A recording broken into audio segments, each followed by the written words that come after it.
Good afternoon, everyone. Greetings and thank you for joining us today for our financial aid workshop where we're going to focus on completing the FAFSA, the free application for federal student aid. We are so excited to have everyone joining us today. So thank you very much. We do want to remind everyone that this webinar will be recorded for future use and that we may be taking photos for our reporting purposes. All lines will be muted, and if you haven't muted your line, we encourage you to do so now to minimize any noise and distractions. Also, we'll be using the chat function to post comments and questions throughout the webinar today. The objective of our webinar today is to equip students with tools to navigate through the college funding process, and we're focusing primarily on financial aid and the FAFSA. We want to make sure that we share tips on researching and applying for scholarships, and we definitely want to make sure we share any other relevant COVID-19 information and facts that might have implications to students and families.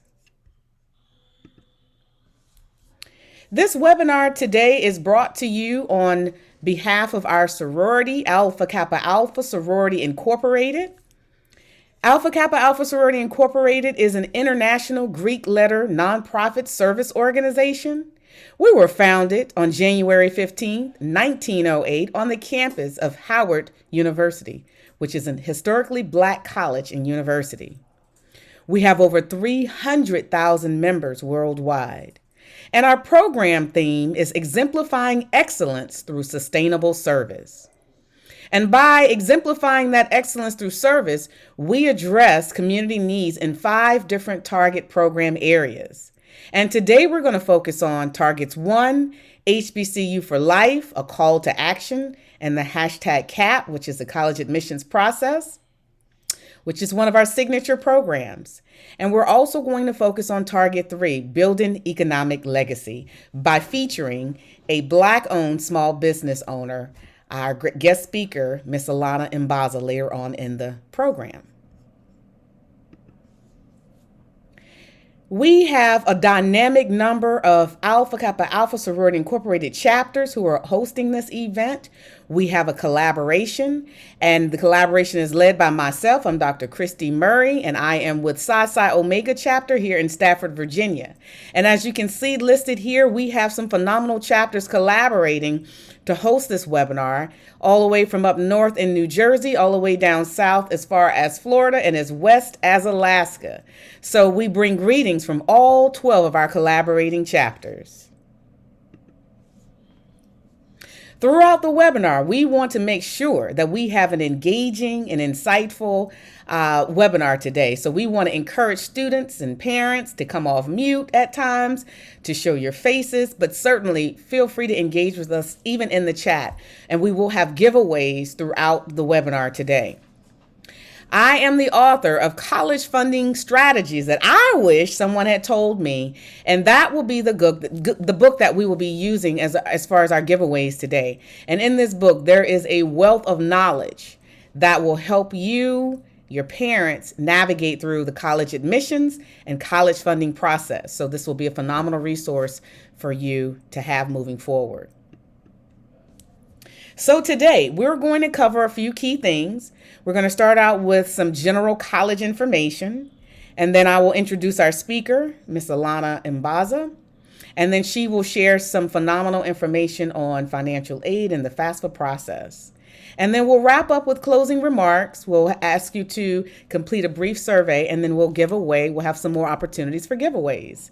So we look forward to a very interactive and engaging webinar. So to kind of kick things off, I want to set the stage for, are you aware of the type of colleges and universities there are in the United States? And if you didn't know, there are over 2,000 colleges in the U.S. And that could range from vocational or trade schools where you can learn a skill or a trade, such as becoming an electrician, an auto mechanic, plumber, dental hygienist, and more. And those programs are usually 2-year programs. And you can walk away from those programs after completion with a license, a certification, or a certificate. Also, there are two-year colleges, community colleges, junior colleges, and you will walk away at the completion of that two-year program with likely with an associate's degree. And finally, we have four-year colleges and universities, such as many of the HBCUs, but there's certainly a number of four-year colleges and universities where you can walk away upon the completion of your 4 years with an undergraduate degree. So that's a very important topic to start off with as we talk about funding. The next thing I want to share is, now that you know that there's over 2,000 colleges in the U.S., how many of you know the difference between a public college and a private college? And if you don't, that's okay, because we want to make sure that you walk away with a better understanding as you're thinking about money in the context of money and paying for college. Public colleges are usually funded by federal and state government entities. They get a predominant amount of their funding from them. They are generally larger in size. They're larger than private schools mostly. In-state students pay in-state tuition, and then they also have a separate out-of-state tuition for students who don't live or reside within that state. And students who are attending a school out of their home state usually will pay more for tuition if they go to an out-of-state college or university. And for private colleges, they're often nonprofit organizations. Some may be for-profit, but they generally do not receive the predominance of their funding from federal and state government entities. They have active alumni, they fundraise, and they, of course, build in some of their fees within the tuition structure. One of the key differentiators about a private school, and they're usually smaller than, and as I mentioned, public schools, but they don't have an in-state and out-of-state tuition rate. They usually only have one flat rate. Everybody's going to pay the same thing at most private schools, whether they live in that state or not. And they're usually a little bit more costly. So that's why it's important, as we're teeing up the conversation about cost, to talk about the different types of schools. Also want to remind everyone that getting accepted into college is one thing, and being able to pay for it is something totally different. So that's why we believe that it's very valuable to have a separate conversation about financial aid and funding. And one of the key things that's very important, and we remind students and parents, is make sure that you understand the cost of attendance. Knowing the cost of attendance to a college is important. And that simply means how much will it cost to go to that college. Each college has its own tuition, room and board, fees and expenses. And so it's very important to know what that is for each college and university. There's a difference between direct costs. These are costs that are usually paid directly from the student and their parents to the college or university. It could be your tuition and fees, how much they cost for courses, and room and board, your meals and housing on campus. And then there are costs known as indirect costs. These are your expenses that you personally incur throughout your academic year, whether it's books, course materials, school supplies, computers, personal, expenses such as laundry, medical expenses, and other items. And it may also include tuition. How are you going to get back and forth to class if you're off campus, or if your parents if you currently live in California, but you're going to school in Virginia across the country? You have to account for those expenses as well. So there's a difference between the different type of colleges. Each college has its own tuition, room and board, and indirect costs associated with it. And we want to make sure that you're thinking about those things as we move forward. One of the biggest recommendations that we have is choose an affordable college. And as I mentioned earlier, there's over 2,000 colleges in the United States, so there is no reason why you can't find a powerful, impactful, high-quality college or university that is affordable, so that you can minimize how much you have to pay out of pocket or even incur debt. So as I like to remind students, go where you can afford. And as you can see from this simple U.S. news chart, there is a significant difference in the cost of a public in-state school on the left, this was 2019 to 2020. Those tuition and fees were roughly $10,000. And as you can see on the right, it can go up as high as $36,000 for a private school for that same time period. So as you're thinking about school, and there's nothing wrong with whatever your preference is here, but it is very important to think about it in the context of how will I pay for it given the type of school that I select. So speaking of that, how are you going to pay for it? I'm assuming, and I'm sure we'll get more into this throughout our webinar, but I hope you're thinking about where you want to go to school, what you want to major in, and now what's your plan to pay for college? So that's where we're going to spend a bulk of our time talking now. So with that being said, I want to introduce y'all to the esteemed Miss Alana Mbanza. She has supported thousands of students and families through their college admissions process, financial aid process, and very importantly, getting through those dreaded essays. We had Alana join us this past summer, and we're happy to have her join us again. Where this summer she talked a lot about essay writing, and she did a phenomenal job really getting to the heart of what it entails and how to help students get the most out of their essays. Now we're going to have her back. She's the founder and the managing director of Dreamland Consulting LLC.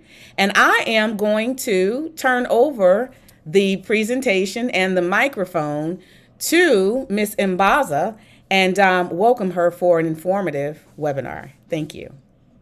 Thank you so much, Dr. Murray. I am so excited to be back to talk about financial aid. I'm super passionate about talking about financial aid because one of the things that was not included in my bio is that I made some really terrible choices back when I was in college around financial aid because I just didn't know any better. I had a great guidance counselor who helped me with the college applications and things like that. But I didn't have a financial aid expert. I didn't know what the implications of taking too much loan money was going to be for my future. I got sucked in by those credit card offers on campus the first week of school. And I paid more for my education than I should have. So my purpose today, and the reason that I talk about financial aid with students and parents, is really to help you not make the same mistakes that I made. And to give you information that'll help you make a sound financial aid strategy. And you have to have a strategy because we know college is a hefty investment, as Dr. Murray just kind of covered, and it gets more expensive each year. And so today I want to talk about how you can reduce the cost of a college education to make it more affordable for your household, and to think about exactly what action steps you need to take in order to create a financial aid strategy that's going to work for you.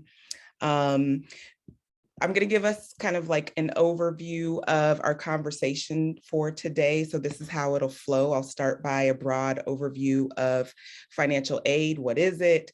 The different types, the different sources, and then we'll get into why you should apply, how you apply, what the actual documents and information you'll need to apply for financial aid. And then we'll get into finding free money, because financial aid is not just scholarships or grants. It's not just loans. It's a mixture of all of those things. I'm going to pause at various points throughout the presentation so that we can take some questions. So feel free as those come up to put them in the chat. I really want to make sure that you get the information that you need to feel confident leaving this session with, armed with the information to either do research on college costs, or if you're a senior, to go ahead and submit your financial aid application. But I want to make sure that you get everything you need. So feel free to ask questions as we go along. But before I start talking, I want to get a sense of kind of who's in the room. So if you don't mind, in the chat, if you could respond to this prompt. Students, what's your grade level? And parents, if you're here, go ahead and put that you're a parent, but also the grade level of the student that you are, that you have. So I'll take a chance. It looks like we're getting some answers. So we got seniors. I love the exclamation, Madison. Parent of a senior, parent of a 10th grader, juniors, sophomores. Okay, so it looks like we have a broad mix of students and parents from all grade levels. And so I'll make sure that as I'm talking, I'm not just talking to my seniors, because I know, they're currently in the thick of it, but also underclassmen, you guys are in a great position to start thinking about this, and to start planning for your senior year. So thank you for that. So as I mentioned, I'm going to start with just a general definition of financial aid to make sure that we're all on the same page. So financial aid is any money that you may receive based on certain criteria to help you cover the difference between what you can afford to pay for college and the cost of attendance, or what the school actually costs. So we'll talk about the different types of financial aid. We'll talk about the different sources, but sometimes I have students who say, oh, I don't want to apply for financial aid. I don't want to take out student loans. And I want you to understand that student loans are one type of financial aid, but there are a whole host of other different types of financial aid that are going to help you think of a financial aid strategy that works for you. So again, financial aid is any money that helps you cover the cost of paying for college. So this is where we get to dig into the different types of financial aid. And I always love talking about free money first. So free money, also called gift aid, is money. It's the best type of financial aid because it doesn't have to be repaid. So this is when we're talking about scholarships, we're talking about grants. This is money that essentially the government or the school or the private organization is offering you, the student, free of charge with no costs.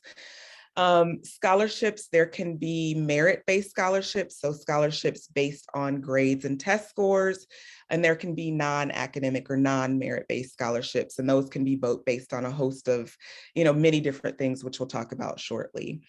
And thinking about merit or performance-based scholarships, these are the majority of scholarships that you'll likely see. So they're going to want to know your GPA, they're going to want to know the classes that you've taken, and in some cases, they'll also want to know your ACT or SAT test score as well to determine whether you're eligible.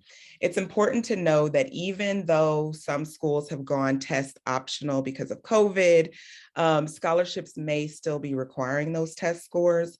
So if that's the case, make sure that you're prepared to provide those scores. If you haven't taken the test, I would suggest finding a way to do that before, if you find scholarships that are requiring that, making sure that you're meeting those deadlines as well. Again, a scholarship does not have to be repaid. It's based on academics or non-academics. And when you look at the scholarships that are for non-academics, there are some pretty crazy ones out there. So there are left-handed scholarships. There are scholarships for students who are the children of veterans. There are scholarships for students who are interested in particular fields or particular career paths. And so really when you are looking at scholarships, and we'll talk about these more in depth at the end of the webinar, you really want to be comprehensive in your search. If you're a student who has strong GPA, strong test scores, obviously you want to focus on those academic and those merit-based scholarships. Even if you're not a student who has strong grades, there are still scholarships out there for you, and you're not off the hook just because you don't have a 4.0 or a perfect test score. You still need to be doing the research to find those scholarships that you do qualify for based on other criteria, like, again, your major. There are scholarships based on particular genders. So there might be scholarships for Black males in STEM careers. And so you really want to kind of think about, who am I as a student? What do I have going for me? What have I been involved in? And that's kind of what you use as you're searching for scholarships. But again, we'll come back to those types of free money a little bit later.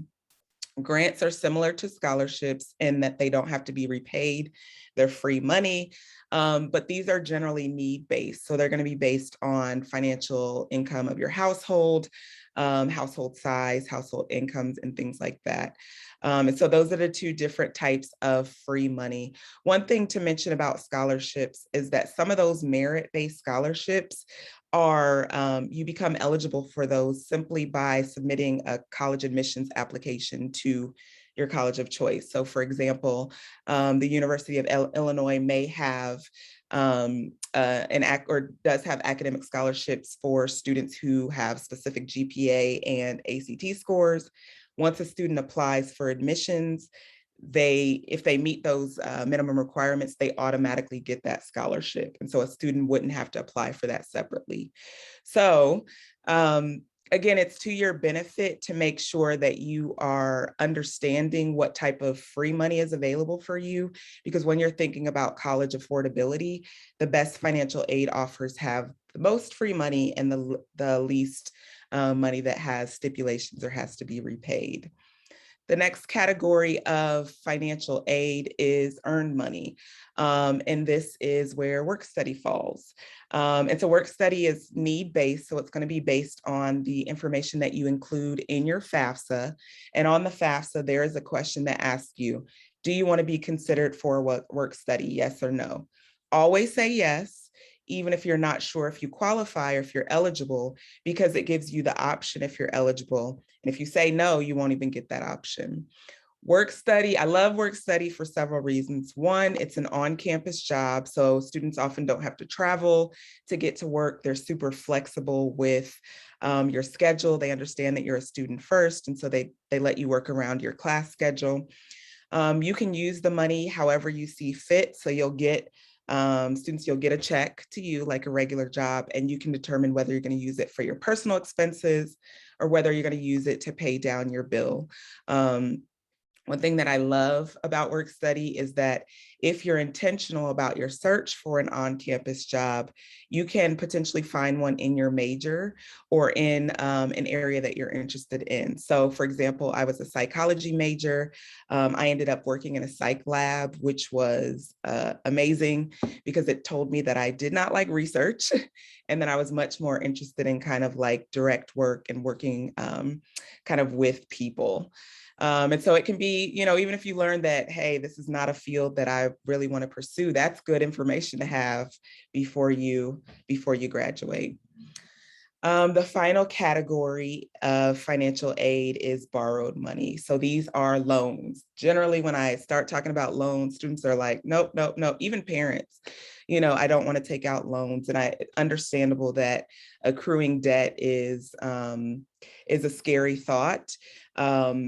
The reality is, with the cost of education, the majority of students will need to take some type of student loans. And so my advice to you is to be very intentional about how much financial aid, how much student loans you're taking, and the type of student loans that you're taking, if you need them.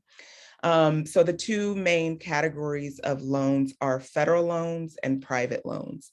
So federal loans are going to be based off of the information on your FAFSA. And this is money that must be repaid. So that kind of comes from the borrow. That's why they're categorized as borrowed money with interest. And so for students who aren't familiar with loans and how interest works is that, let's say you borrow $5,000 in federal loan money. The interest that you'll have to pay back is in addition to that original $5,000. So you're essentially, just for borrowing money, you're having to pay a fee. Now, in the case of federal loans, the fee is much, much, much lower than it is with private loans. And so the federal government subsidizes these loans so that they're cheaper. The interest rates are fixed, which means they don't fluctuate, they don't go up, and down over the life of the loan. And so if we're thinking about the best type of student loans to take, federal loans should be your top or your first choice.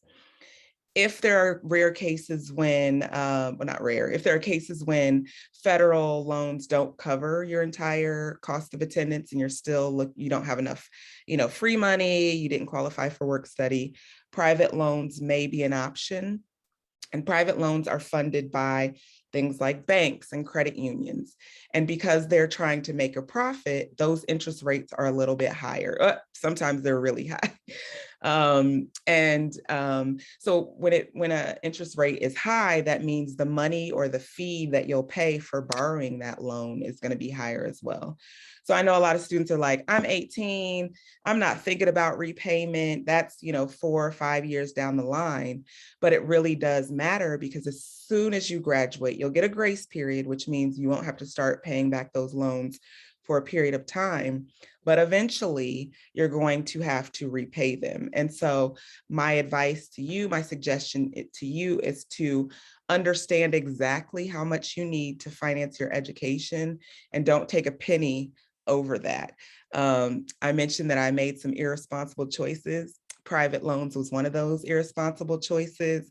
And if I would have, budgeted correctly, I would have realized I wouldn't have needed that extra loan money. But because I took it, I got bigger refund checks, which means, I got money paid back to me, but I also have more student loans. So don't do what I did. Again, you want to make sure that you're only borrowing the money that you need to cover the cost of your education. And there are various tools that I'll share with you that you can use to kind of calculate based on what your projected income might be for the career you're interested in and what percentage of loan money you should be looking at, because you don't want to get yourself into debt before you even start working a job. That would not be, it's not ideal.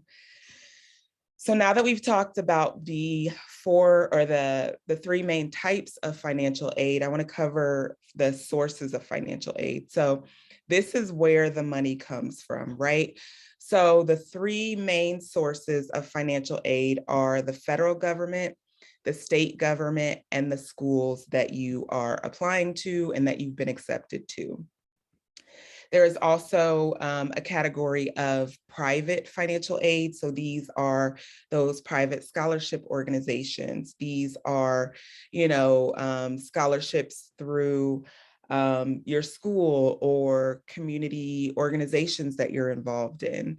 And so together, your financial aid strategy, if it's possible, should include a mix of all of these sources, so that you're not relying too heavily on one, you're not relying too heavily on one type of financial aid. You're really kind of being diverse in the type of money and where it's coming from. So the first step in applying for financial aid is completing the FAFSA. FAFSA stands for Free Application for Federal Student Aid. It is not FAFSA, which I love when students say it, but that's wrong. It is FAFSA, Free Application for Federal Student Aid. The most important word in that title is free. A while ago, there was this scam site like FAFSA.com, and it required, I think you had to enter your credit card information before you entered any of your personal information. And if you're being asked to enter credit card information, that is not the website that you should be on. The website looks like this. Again, it is Free Application for Federal Student Aid. And they've shifted the domain name recently. So it's not, you could still type FAFSA.gov to get there, but the direct web address is www.studentaid.gov. And here you'll click Start Here if you haven't completed your FAFSA, or if you completed a FAFSA and maybe, saved it to come back to it, you'll click here for returning user. The application opened on October 1st. So you guys are right in time to get this information. If you haven't applied, hopefully you'll get all your questions answered here so that you're confident in going to apply. Financial aid is on a first come, first serve basis. So it is in your best interest to apply as soon as possible. A lot of the money runs out, especially that free money. So you want to make sure that you are in line, that you've raised your hand and said, hey, I want to be eligible for this financial aid. I'm putting myself in the pot for this money. Applying for the FAFSA, this one application makes you eligible for federal, state, and institutional aid. So 3 of those sources that we just talked about, you're applying for those by submitting a FAFSA application. So for students who are like, I don't want to apply for, 100 scholarships, I'm still going to encourage you to do that. But by doing the FAFSA, you're applying for thousands of dollars in free earned and borrowed money. And you don't have to write an essay. So that's kind of the best part for that. So going to spend some time just talking about who is eligible to complete the FAFSA, because not everyone, unfortunately, is eligible. So I want to make sure that we're very clear about what the requirements are to apply. So you must be a US citizen or an eligible non-citizen. On the FAFSA website, they give you an idea of what those non-citizen categories are. Essentially, you're going to need to provide additional information, whether it's an alien registration number or in the case of people who are here on refugee status, you'll have to provide that information. But only US citizen and eligible non-citizens should and can apply for the FAFSA. The student must have a valid Social Security number. So valid means that it's been issued by the Social Security Administration. Parents of students who are applying for financial aid don't have to have a Social Security number. So in the cases of students who are born here who are US citizens, but perhaps their parents aren't, they can still apply for financial aid, but the student must have that valid Social Security number. To receive financial aid, a student must have completed a high school diploma, GED or equivalent. Understand that in October, students won't have met that requirement yet, but by the time this academic year is over, you must have met that criteria. This one's always fun. You have to be seeking a degree or a certificate. So financial aid is not going to pay for you to take random classes. It's not going to pay for you to take classes as a hobby. Unfortunately, you have to be, the program has to be leading to some sort of certificate or degree at the end. So whether that's an associate's degree or even trade program certificates count for financial aid, or a bachelor's degree, you have to be leading up to something. I always like to say this in the beginning, you have to maintain satisfactory academic progress, and that differs by school. But students, this basically means you have to maintain a certain GPA to keep your financial aid. And this is very important because a lot of students, the first year of college can be difficult to transition. If you notice that you're struggling with your grades or you're falling behind, please, please, please seek out support on campus. Most campuses have a tutoring center. Most professors have office hours. Do not let your grades drop simply because you don't. You need to finish and complete your courses to get your degree, but also your grades affect your financial aid. And you don't want to be in a situation where in the middle of the school year, you're on academic probation because your grades dropped and they're threatening to take away your financial aid. So again, be proactive.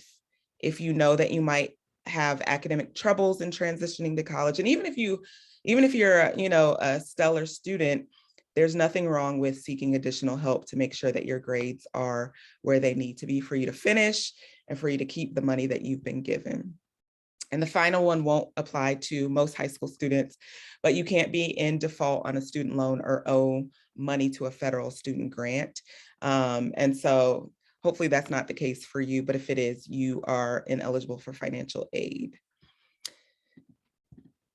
All right, so so what the FAFSA is going to do, the first couple of screens are really for the student to provide their information. So they're going to provide basic information like their birthday, their name, their social security number, their email address. And one note about the email address is that you want to use a personal email address because at the end of your high school career, eventually they're going to deactivate your student email. And so you don't want, and even for college applications, you don't want those college applications being sent to an email that you can no longer access. So if you don't have a personal email, please create one. If you have one that's not as professional as it should be, please make sure that you change that because colleges are going to see your email address and you don't want it to be anything inappropriate or anything that's going to count against you.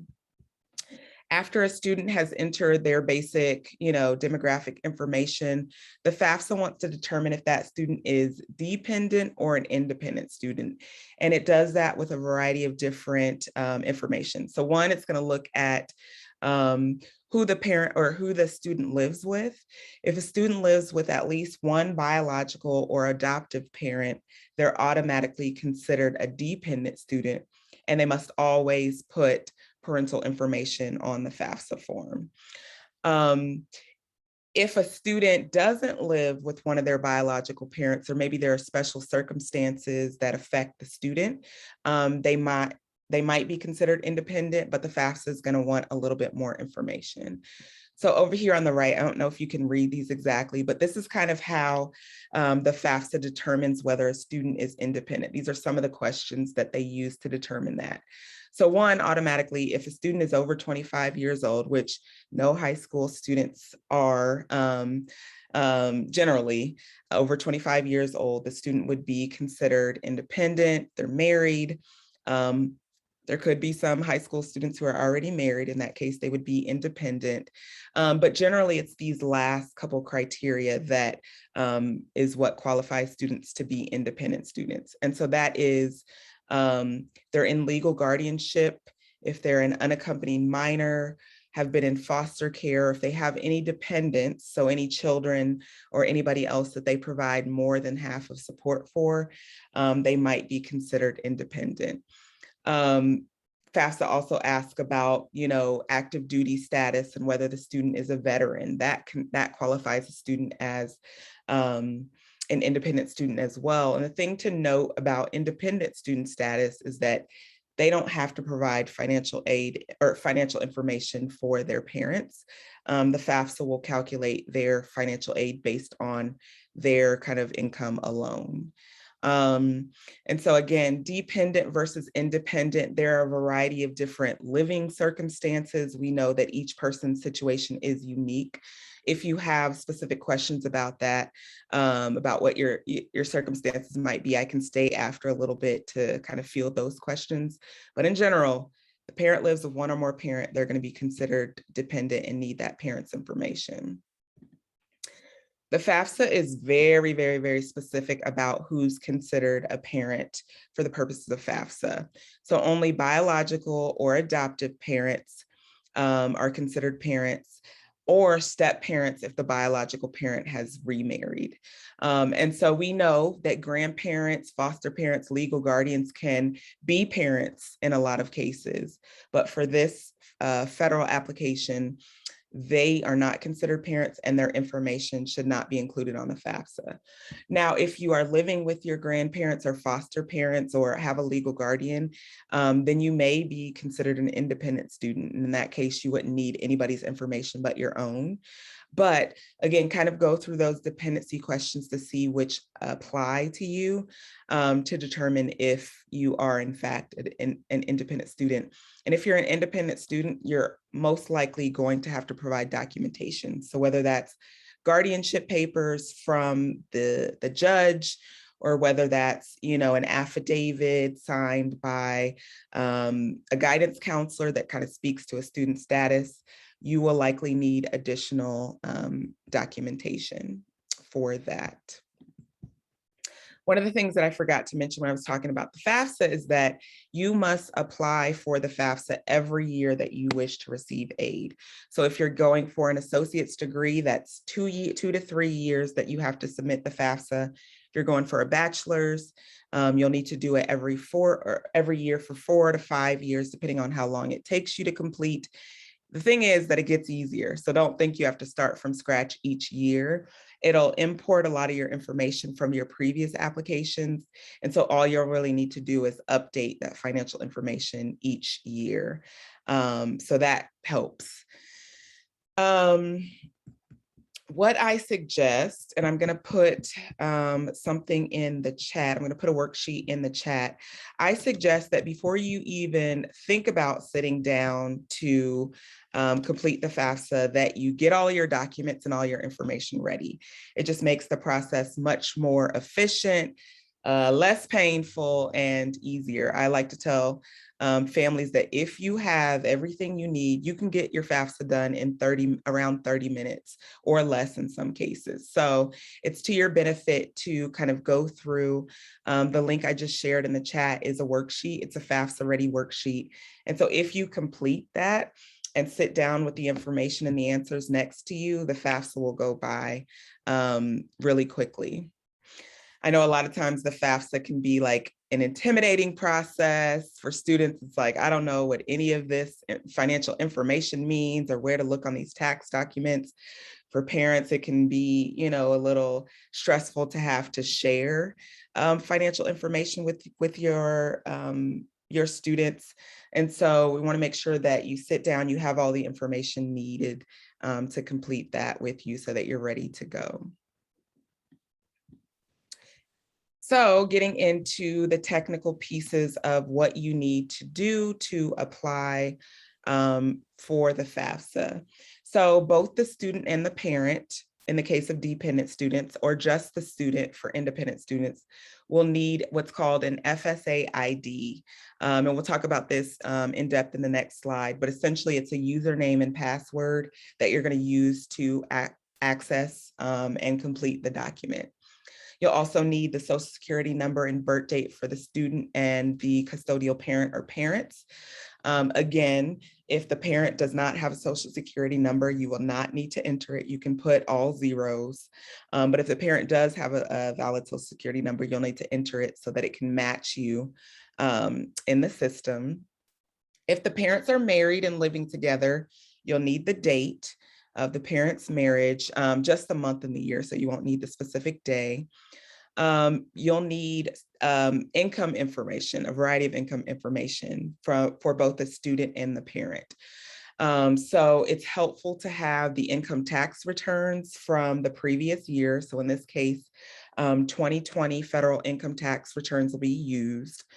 The information that you need will be on that document, and the FAFSA gives you helpful tips on where to find it so that you're not having to look through each page of the 1040 trying to find the information. It'll say, okay, go to line 43 and enter that number here. So it's really helpful in that way. You'll also need W-2s to kind of verify your income earned from work and any other record of money that the student or the parent has. So student jobs must be reported, the income must be reported. It won't, unless the student made like thousands and thousands of dollars, it won't be calculated in the same way that parent income is, but it still needs to be included when the student is asked about their income. You'll also need bank statements and investment documents if those are applicable. Most FAFSAs that I've seen, generally you'll need to know, just the general value of your checking and savings. But if you have any additional investments, you'll want to make sure that you have all of that information with you as well. And then finally, records of untaxed income. So essentially they want to know what financial resources do you have available to potentially cover the cost of your education? That's a great question, Rochelle, in the chat. Where do you get the FSA ID for student and parents? So on this next slide, I am about to share that information. So to apply for an FSA ID for both the student and parent, you'll go to www.fsaid.ed.gov. And on this site, it'll give you an opportunity to create an FSA ID. I would start with the student, create one for the student, and then create one for the parent. Both the students and the parents will need a valid email account. So one that you have access to and you can check, because they'll send you a code to verify that information. So make sure that you know the password of that email as you are creating your FSA ID. For the go ahead. Oh, okay. So for the FSA ID application, you will need a Social Security number and a date of birth. So if the parent is undocumented or doesn't have a Social Security number, they will not complete an FSA ID application for themselves. What they'll do is they'll sign a signature page, which is separate, and mail that in. But again, you need a social security number and date of birth for the FSA ID. In the process of creating an FSA ID, which again, it's a username and a password, so you want it to be something that you remember, but it's also the way that you electronically sign and submit the FAFSA application. So in the past, the FAFSA had PIN numbers, and people are notorious for forgetting their PIN numbers, and they were a nightmare to retrieve. Username and passwords also, I've had students really struggle to remember these. So what I recommend is that when you are setting up your challenge questions, there is an option here, you can kind of see it, to show text. I recommend that you show text as you're typing in your password so you can see what you're typing in and make sure it's what you want it to be, but also that you take a picture of the screen with your phone and save that somewhere in either your email or your notes, so that if you forget your FSA ID, you have an easy way to retrieve it, because this can also be a nightmare to retrieve. I also suggest kind of doing that same thing with the challenge questions. It'll give you an option to show text. Make sure that box is clicked for all 5. And then when you're done kind of choosing a challenge question and then responding to it, just take a picture of that entire screen so that you have all of your challenge questions kind of in one place. This is obviously secure information, so you want to make sure that you either lock that document or it's somewhere where nobody else can access it. But again, the student and the parent will need separate FSA IDs. And so you'll complete one for the student, and then you'll go back and you'll complete one for the parent. Okay, so let's move on. So what does the FAFSA calculate? So it takes all that information about your income, it takes information about your household size, how many students that you have in college, parents. So if you have more than one student in college, that is definitely going to help you on the FAFSA. And it calculates what's called an expected family contribution, or an EFC. An EFC is not the number that you can expect to pay out of college or out of pocket, which is what a lot of families think. It's actually an index number that the federal government, the state government, and the school use to determine what type of financial aid you qualify for and how much. So as soon as you sign and submit your FAFSA with your FSA ID, you're going to get this confirmation page. It's going to give you an idea of the schools that you've entered on there on the FAFSA, and kind of just going back, you are able to add up to 10 colleges or universities that you have either already applied to, are in the process of applying to, or plan on applying to. So what I suggest in kind of collecting your materials and having those ready to submit the FAFSA is that you have your 10 schools, or however many schools you plan to apply to, written down so that you can easily enter those. On the confirmation page, you'll see all of the schools that you've entered.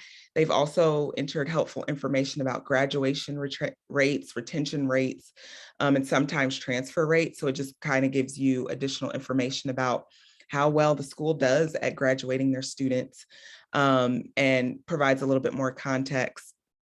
And then, like I said, you'll see your EFC. This number can be from 0 to, I guess, 999999, which is the maximum EFC. And it's not the money that you'll pay out of pocket, but it is used to calculate your financial aid offer.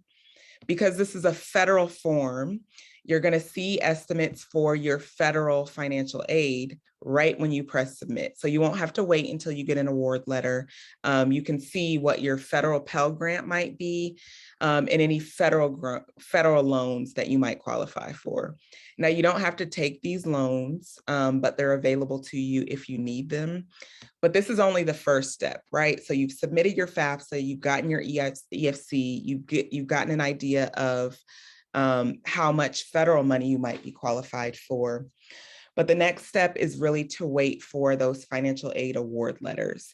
And these can come in the mail, or they can come in through email. So students, I need you to be checking your email. I know sometimes you guys aren't great about this, but you want to make sure that you're checking your email frequently so that you're not missing important information.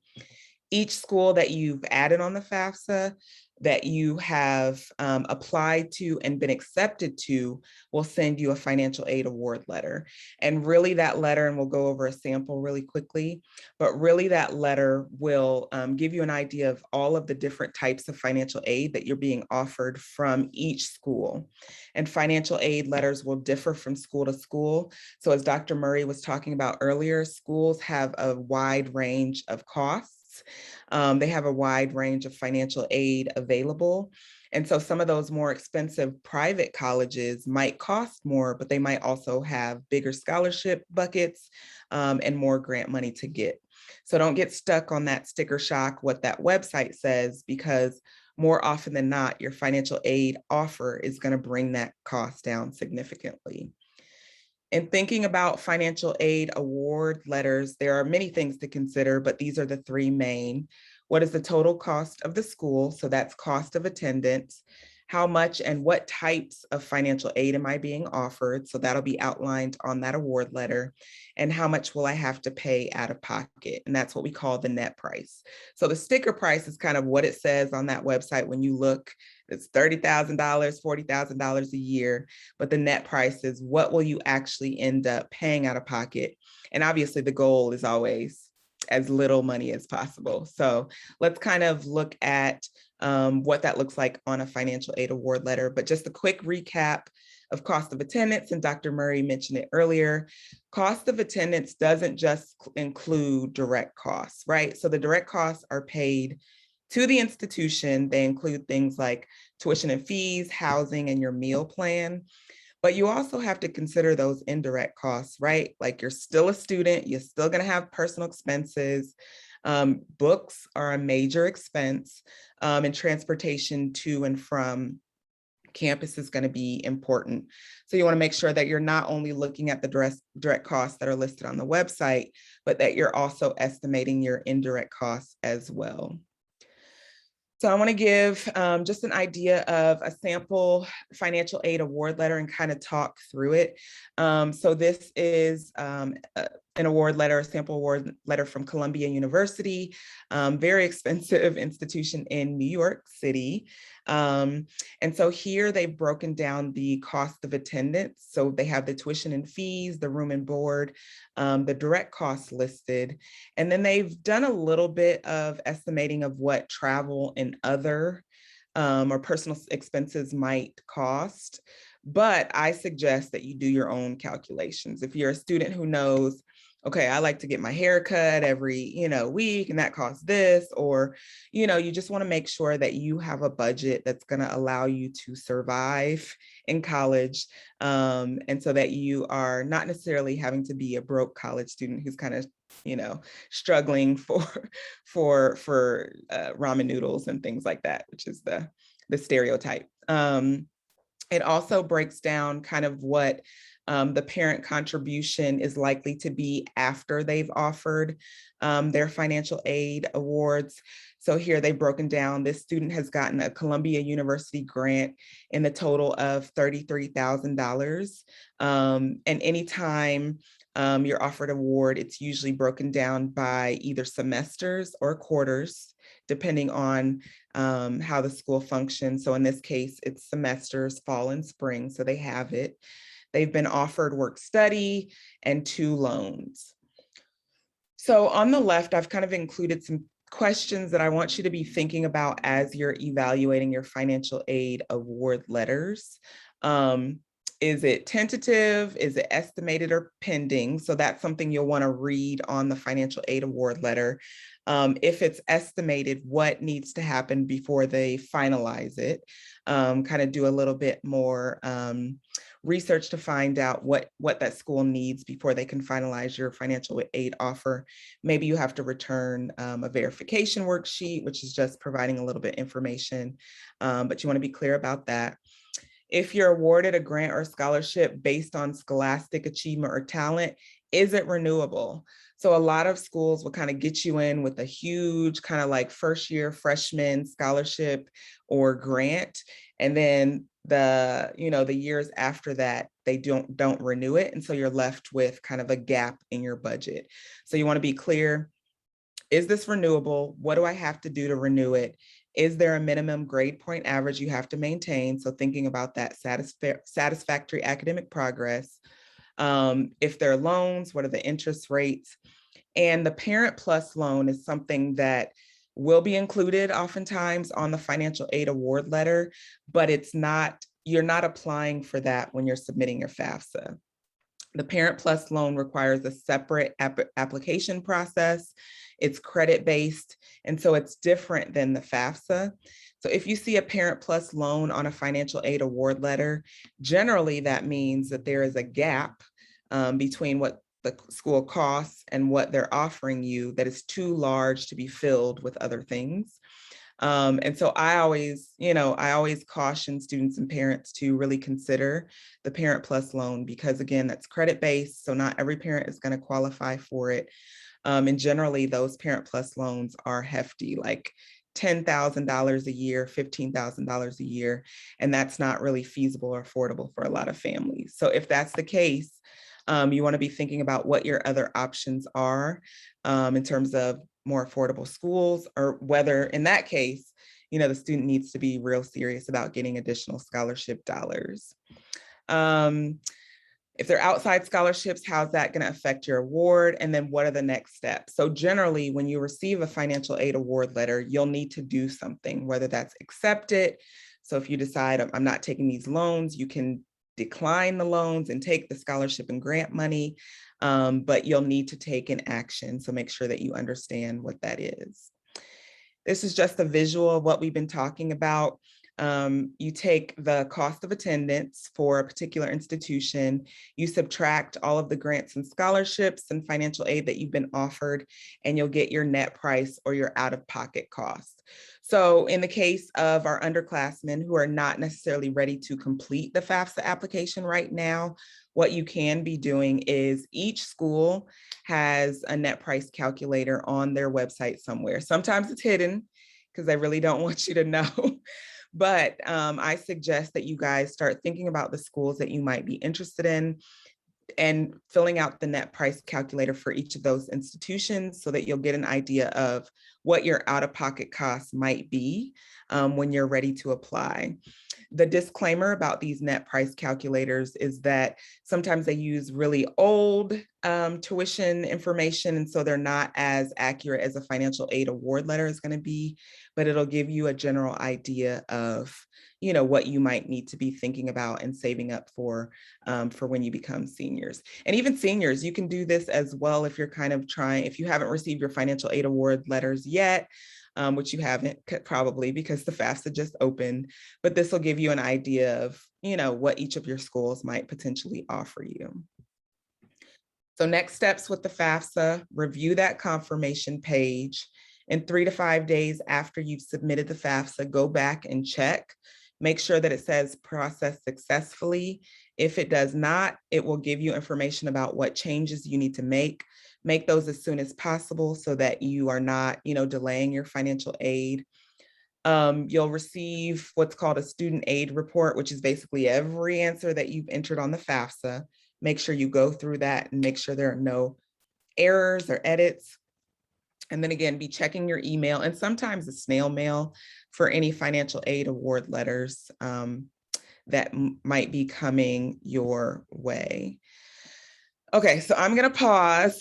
I know I was supposed to stop earlier and see if there were any questions kind of related to FAFSA. Let's see, Michelle, if we have any in the chat, and then I'll do a quick giveaway. Yes, we have a question, and the question is, do you have to include 401k or just regular investment or IRA information?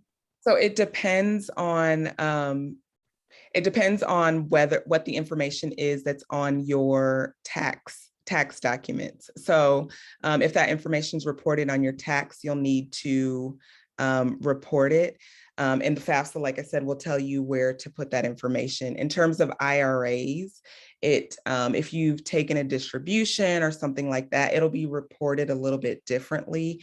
One thing I forgot to mention at the beginning is that the FAFSA uses a technology called skip logic.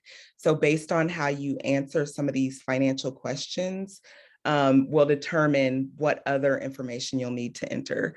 So I kind of gave you the broad, like this is what generally people will need when they enter the FAFSA, but your actual application will be tailored to you based on your situation. So it all depends on, if that stuff is reported on your tax forms.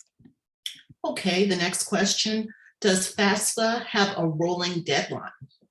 That's a great question. So FAFSA is open technically until the next academic year, and you can apply at any point once the applications opens on October 1st until, theoretically until school starts. However, I don't recommend that. I want you to assume that the deadline for FAFSA is the end of October, just because, like I mentioned, a lot of financial aid, particularly that grant money, goes really quickly.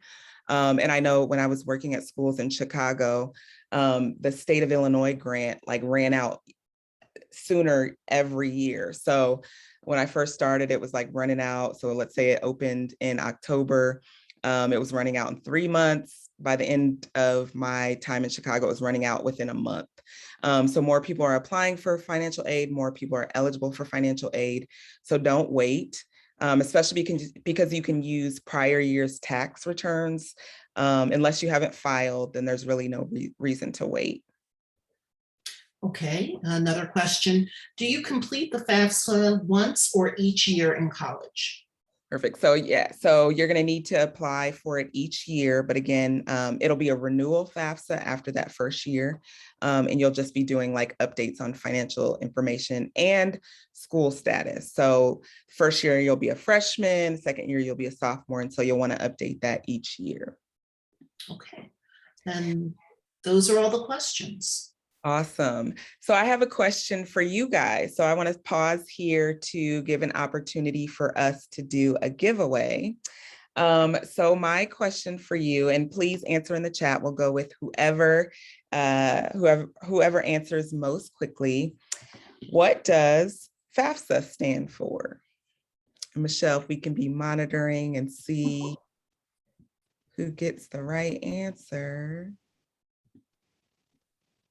And Joshua Clark, I'm seeing also that the GI Bill, yes, absolutely, you still need to do the FAFSA. Okay, so we have our first response from Shaniqua Rome, federal application for student aid. Okay, that's missing a key word, Shaniqua. Good job getting in there first, but we're missing a word. It looks like Talise Moore. Yeah. Free application for federal student aid. All right, Talise, you are our winner of this. I love that you're so excited in the chat. So you'll get a copy of College Funding Strategies from Dr. Murray. Super helpful tips in there. So congratulations on that. We have one more question. This one comes from Rochelle. So my husband, which is my daughter's stepfather, receives VA disability, but it's not required to be our tax return with this. Would this probably be another question to include, or we don't have to include? So in that case, that would be specific on the, is it untaxed income? Can you provide a little bit more context, Rochelle? Let me see. Yes, exempt. Okay.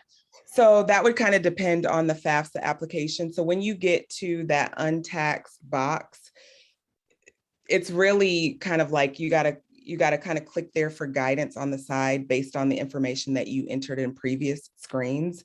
And if it says to enter it, you'll enter it there. But if it's not on the taxes, it most likely won't need to be entered in the FAFSA.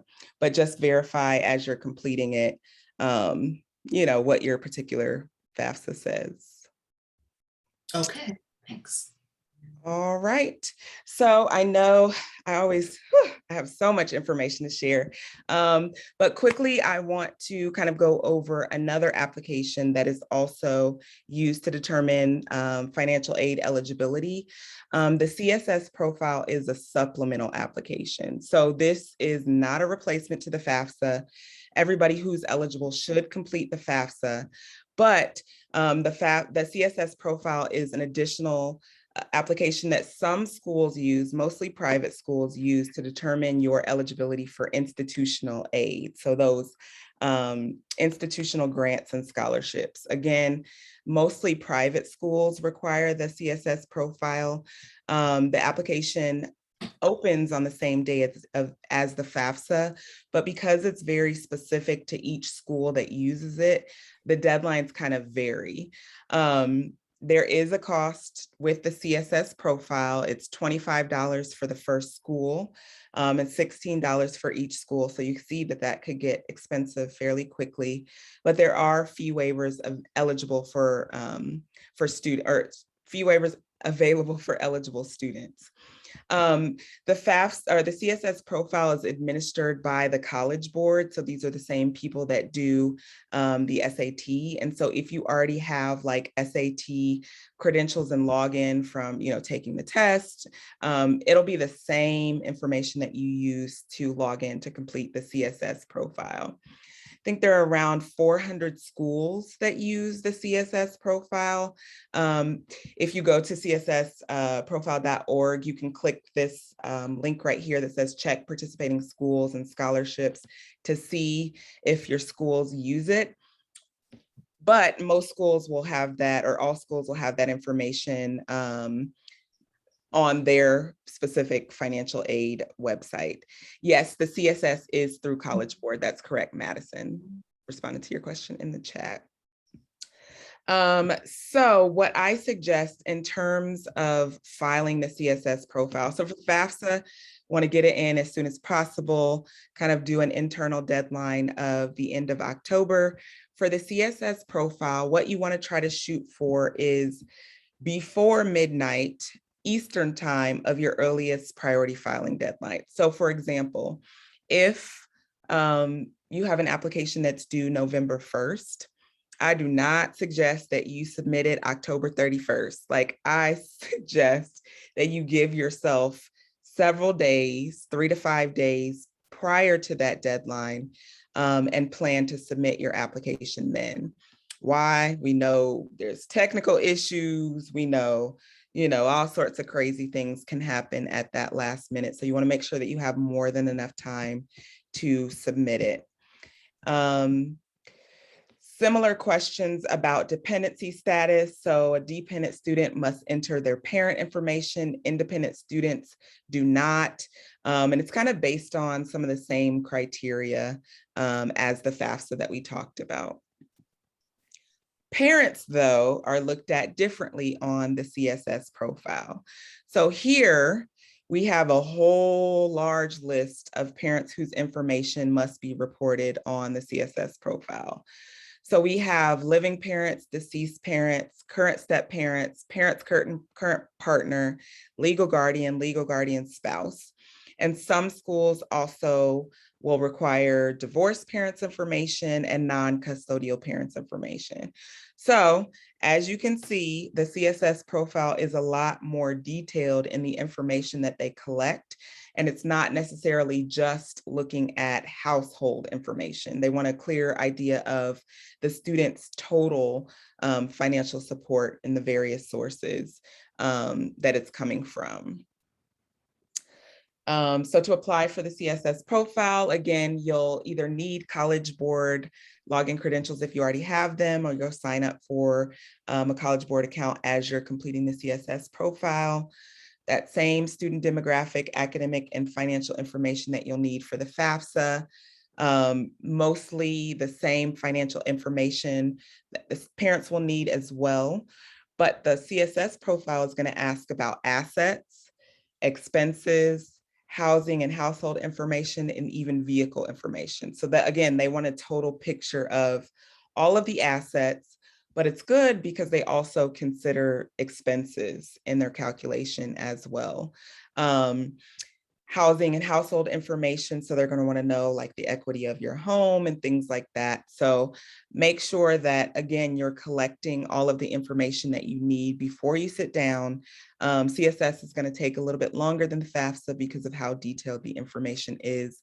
And this is another application that is, it's unique based on, you know, the student and the family that's completing it. And so not everyone will see the exact same questions, but it will adjust based on your personal circumstances. All right, so let me just go back, and the CSS profile, because each school uses the calculations differently, there is no kind of like index number that you can kind of use to determine. Each school does their own calculation. Each school can also add additional questions if they want to. So there's no easy way to kind of say, oh, you know, my EFC is this, and that means I qualify for these particular institutional scholarships. For this, still recommend doing the net price calculator to get an estimate, and then just waiting for those financial aid award letters. Okay, so to wrap up, I'm going to talk about free money. So I mentioned scholarships earlier being kind of like academic and non-academic, but I just want to give you a few tips to think about as you are both researching scholarships and applying for scholarships. So the first thing, students, is that it's a numbers game. So the more scholarships that you apply for, the more applications that you put out there, the more likely you are to receive scholarship money. So what I find is that the biggest part of applying for scholarships is really, one, being organized. So making sure that you are keeping on track of what documents and what deadlines are needed for each scholarship. But it's also about managing kind of like disappointment in a little bit of ways, because you're not going to get every scholarship that you apply to, just like you're not going to get every opportunity in your life, but you have to be able to say, okay, I'm going to come up with a strategy. I'm going to apply to, you know, 5 scholarships a week, or I'm going to dedicate Saturdays to submitting applications. And even if you get letters, and this is for college admissions too, even if you get rejection letters, you want to keep going, because their no is somebody else's yes. You know, you just got to keep kind of approaching this with the mindset of, hey, the more I do this, the more likely I am to get money that's going to help me pay for college. Tip number two is work smarter, not harder.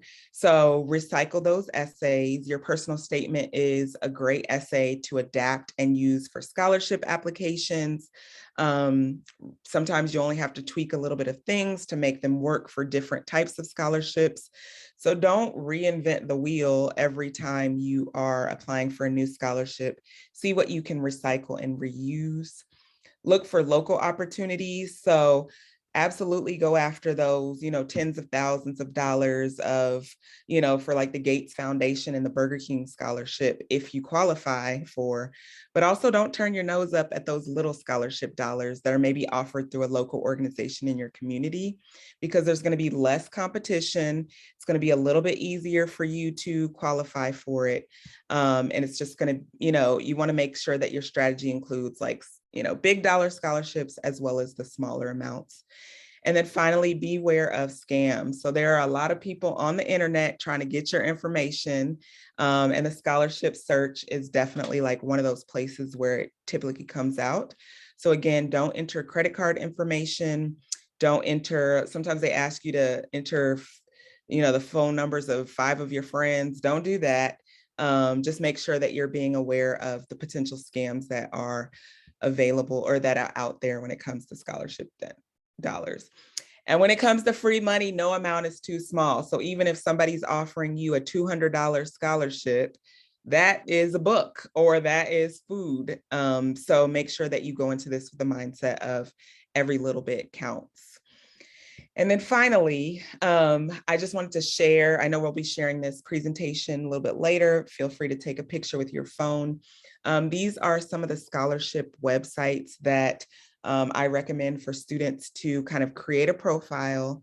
and then used for research. So each of these kind of works like they ask you for like your academic information and your interests and your grade in school, and they start sending you kind of specific targeted scholarships that you are eligible for. And so I would say, pick 3 or 4 of these sites, create profiles, and kind of like, just spend some time going through those and creating a list of scholarships that you qualify for and that you plan to apply for.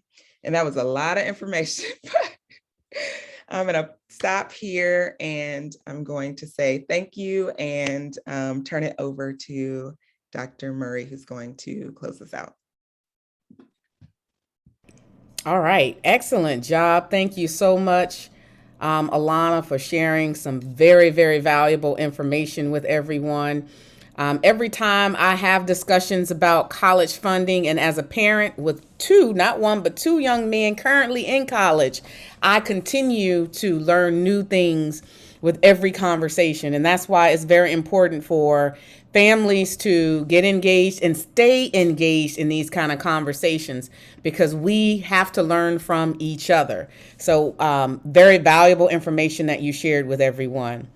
So as we wrap up, I want to go back to a topic that you touched on, Alana, and that's talking about taking out student loans. And it may be some people's realities, and you have to do what you have to do to get your education.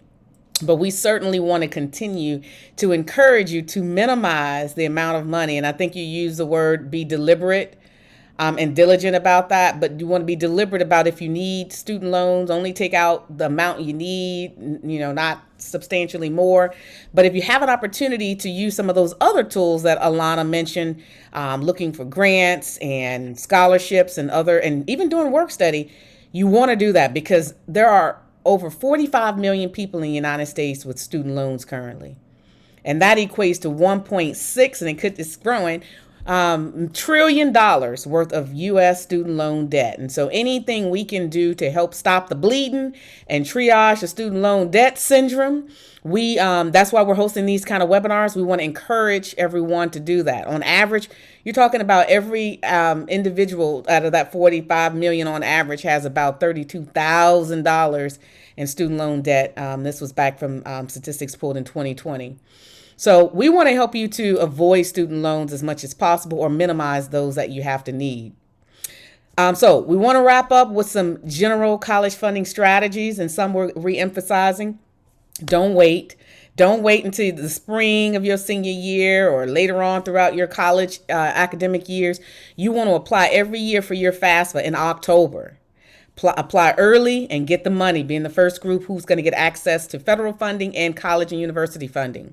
Keep your grades up. We learned a new acronym, the SAP, Satisfactory Academic Progress. Make sure you keep those grades up. If you fall below a 2.0, I do believe, when you're receiving federal financial aid, they'll put you on academic probation, and then they're going to snatch your money from you. And it's going to be very hard to find funding then. So keep those grades up all throughout college, high school, and college. If you're in high school, do your research. Research colleges now. If you're a high school senior, you should already know what you want to major in, or at least some ideas. And you should also be thinking about which schools you can actually apply to that have your major. So you want to make sure that you cover your bases. And then once you find colleges, your major, then you need to be looking at how much they cost, so that you can marry all that up to save yourself money and time by making sure you find affordable schools that have your major. Also, don't forget, SAT and AC tests are marginally important in terms of getting into some colleges and universities, but make sure you understand each college's requirements in terms of their merit scholarships. Do they still require those same tests for scholarship purposes? Don't run from the essays. As Alana was very eloquently stated, that make sure that you take the time. I always recommend, if you're not a senior and you're a freshman, sophomore, junior, use your summers to your advantage and try to get as many of those essays written as possible over the summer and repurpose those. Apply to institutions. Apply for institutional scholarships, college scholarships, but also private scholarships, those external scholarships that aren't directly given out for colleges. Let me give you a quick story. Had a friend of mine, great GPA. I've run into several students this year alone with over 3.5. I mean, I'm talking about in the 4 and 5 point something GPAs who didn't have enough money for college. And that should never happen because there's enough institutional and private scholarships out there for merit-based purposes. But here's the problem. They made assumptions and they got a little bit arrogant thinking my GPA good, it has me covered. Well, your GPA is only going to be as good as the scholarships you've applied for. Some colleges are very competitive.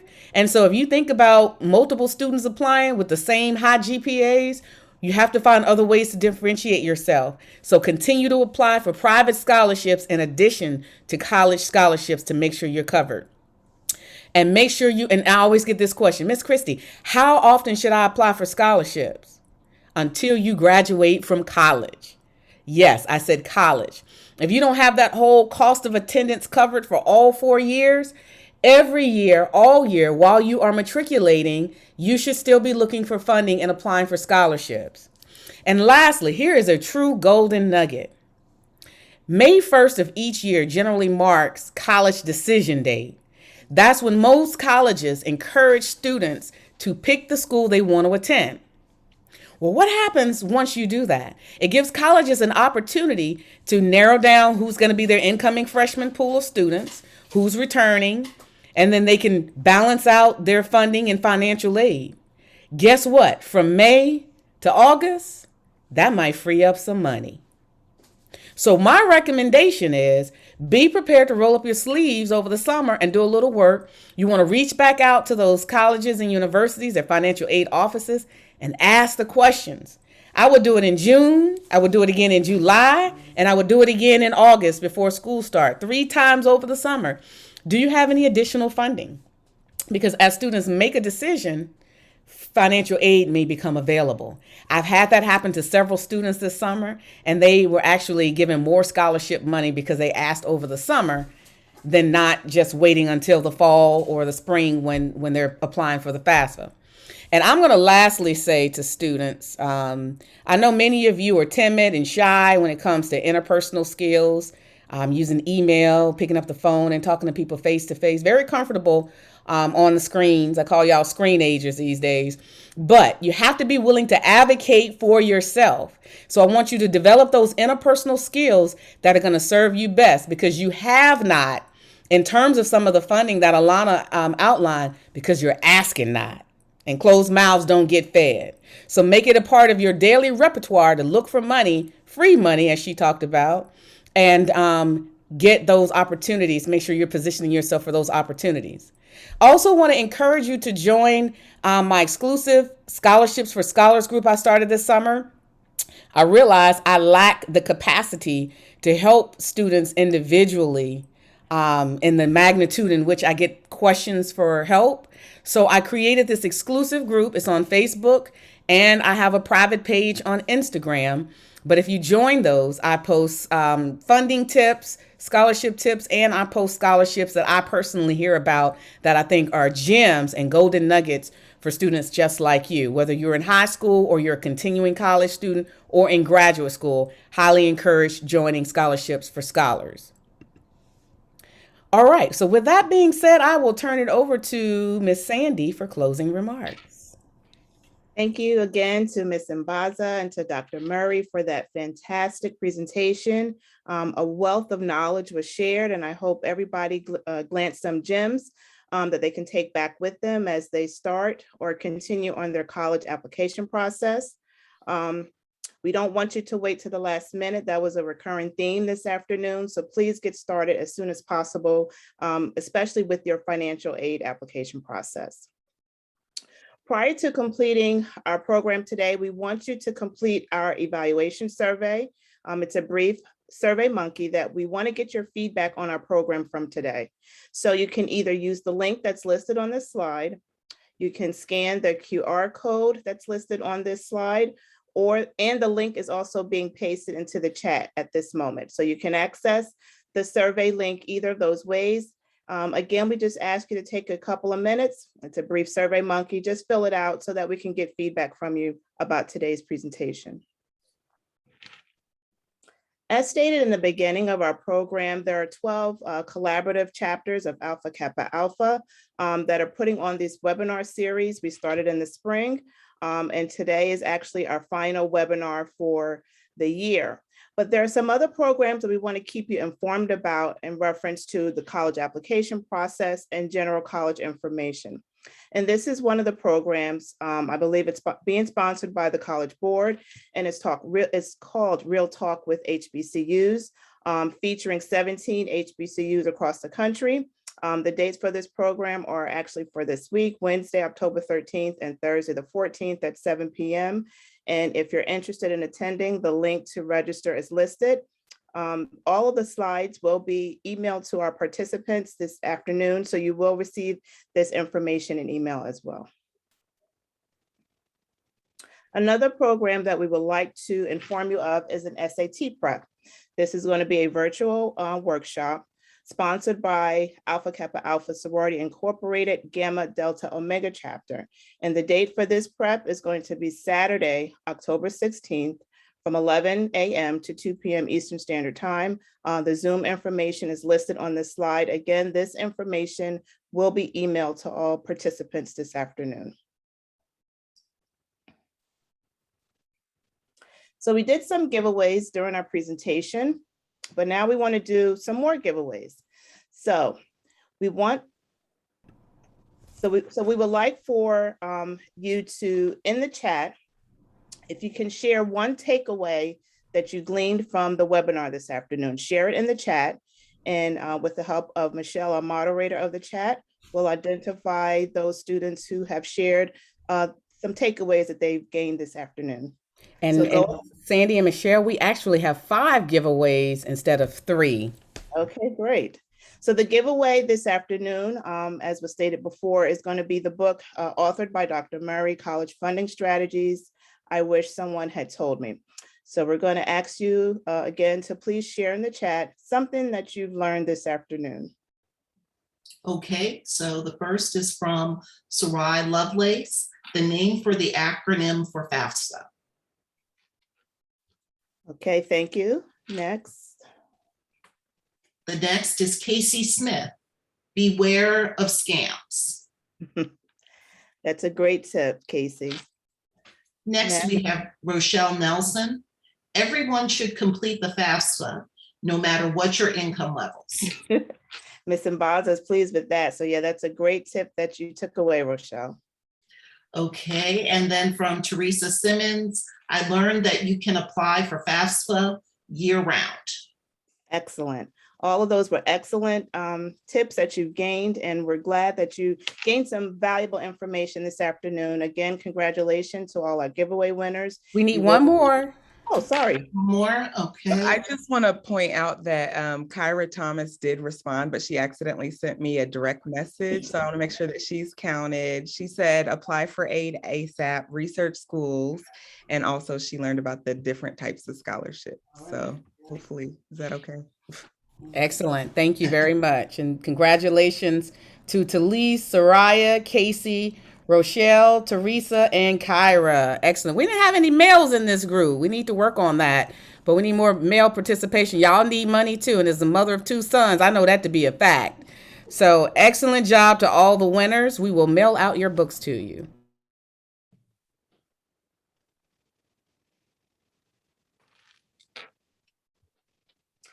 We like to share with you the resources that we have for our past webinar recordings. As I stated, we have started this webinar in the spring of this year.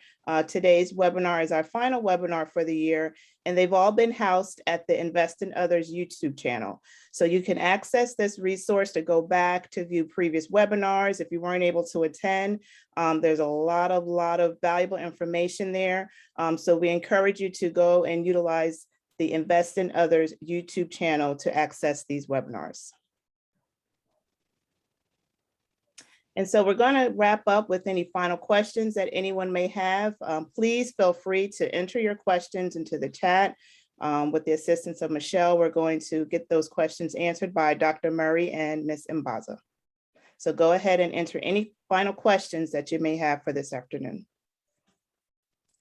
One question I received was, can you amend the FAFSA? Can you change information to add a school or to change your financial circumstances? Absolutely. So that's a great question. So you absolutely, once you submit your FAFSA, you can go back and make edits. So for example, if a student has more than the 10 schools that are allowed in the first submission of the FAFSA, after they submit it and it's been processed successfully in 3 to 5 days, they can go back, they can delete all of those schools and add new schools. If you're changing financial information or anything like that, I would reach out to the school directly first before making changes on the FAFSA, because they may have an easier process, or you just want to make sure that they are receiving the most updated information. On that note, some schools have a formal appeal process. So for example, if your financial circumstances have changed since the previous year, or you're anticipating that they'll change the following year, some schools offer an appeal process so that you can kind of share that additional context with them as they're evaluating your financial aid offer. So, yep.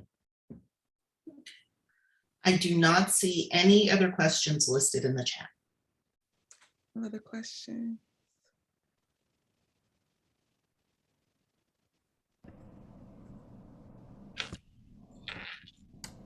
Okay, so if we don't have any further questions, I'm going to turn the program over to Dr. Murray for any closing remarks that she would like to make.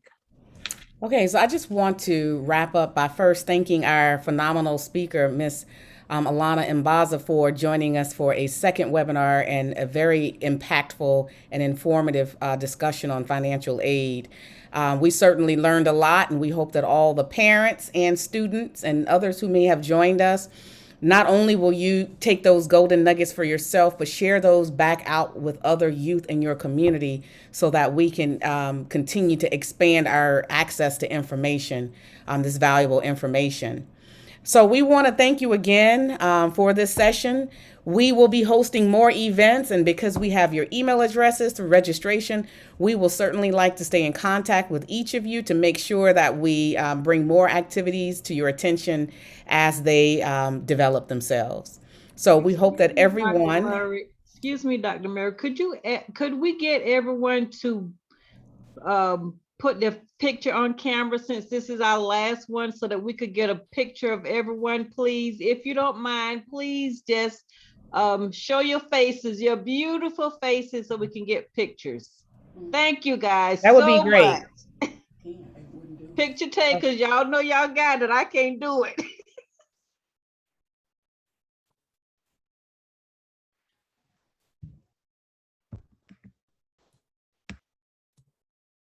Nikayla was on the last call, weren't you? Weren't you on the financial or the personal? Yes, statement? she was. Nikayla is, she's on it.